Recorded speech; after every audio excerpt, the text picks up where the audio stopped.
I'm going to talk about some of the things as an industry we don't talk about too much. We talk about all of the solar PV and the home information systems, but we don't talk about the impact that has on a lot of the foundational technologies on the grid. And I think a lot of these technologies are going to be precursors to the ability for these systems to scale and for the grid to maintain reliability.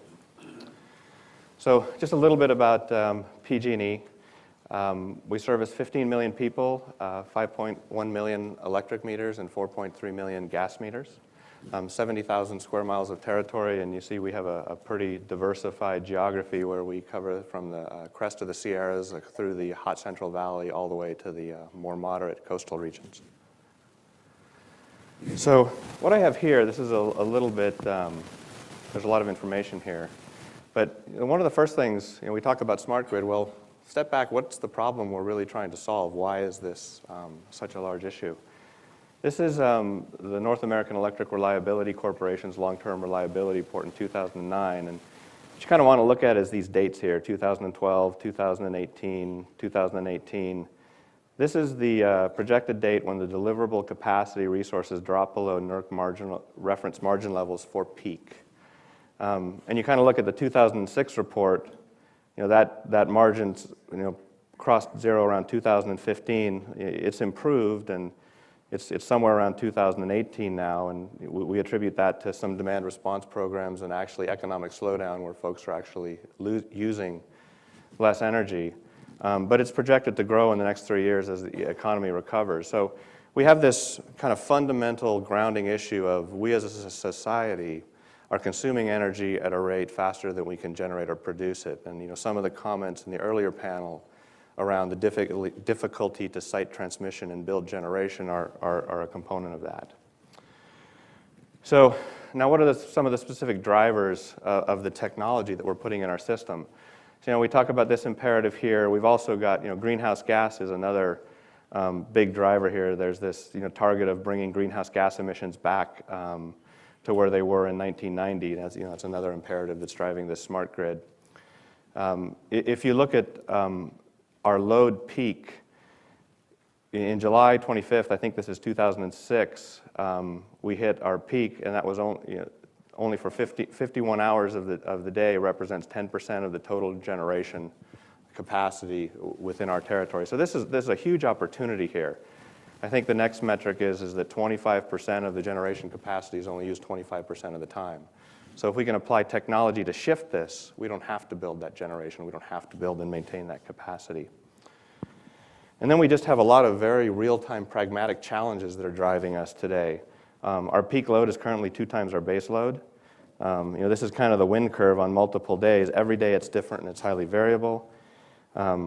Distributed generation, this is primarily residential photovoltaics, are very concentrated. So we'll have some pockets where we have a lot, some pockets where we have a little. So some of the earlier discussions were talking about large macro averages in numbers, but we have instances on some laterals and some feeders where we have too much solar and we're actually having overvoltage and those inverters are shutting off because that's the way the systems are designed these days.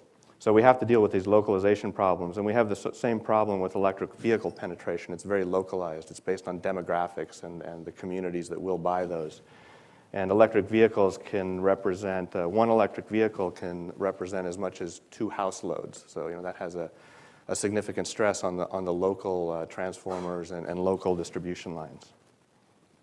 So we have this imperative, these opportunities, and these pragmatic challenges, which is really driving what we are doing today with the grid, and it's driving a lot of these long-term initiatives as well.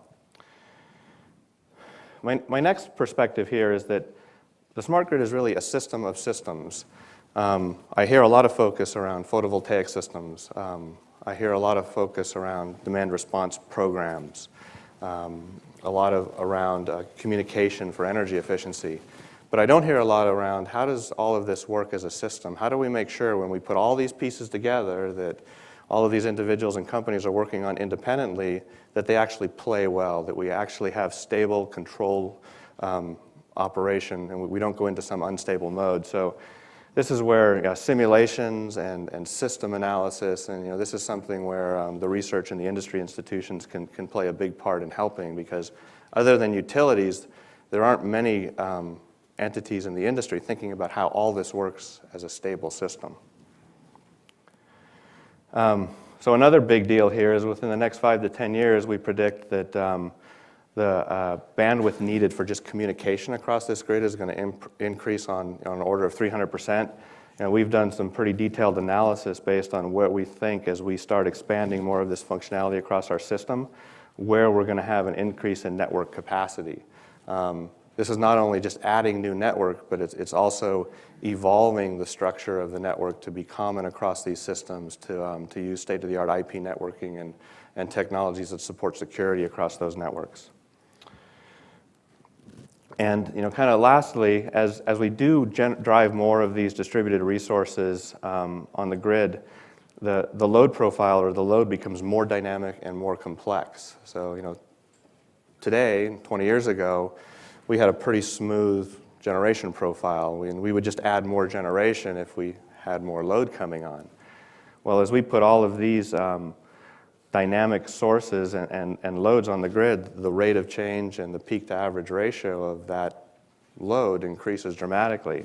So we have to figure out how we manage that. And what we've done historically is in our lines of business in the utility and generation and customer and transmission and distribution, enterprise application and mobile workforce, we've kind of built isolated systems. But what we have to do going forward is exemplify some of the best practices in communication architectures that span this, and security architectures that span this, and probably most importantly, information architecture. So how do we make all these systems talk the same language, and how do we make sure all of the data is coordinated and maintained? So kind of the key points I want to exemplify here is that the generation and load are becoming more complex, and we really need to start thinking this in terms of the smart grid as a system of systems and how they're integrated. More devices, more data, more information. We're going to migrate towards IP networks, layered architectures, common information models, and structured compliance and testing around those, all based on standards and industry standards, and really driving interoperability across vendors, which is something that doesn't necessarily exist well today. And lastly, this is going to be a long road. This is 10, 20, 30, 40-year road. There's no way we're going to be able to predict, the Twitters or the iPhones or the Googles that are going to be around in 2030.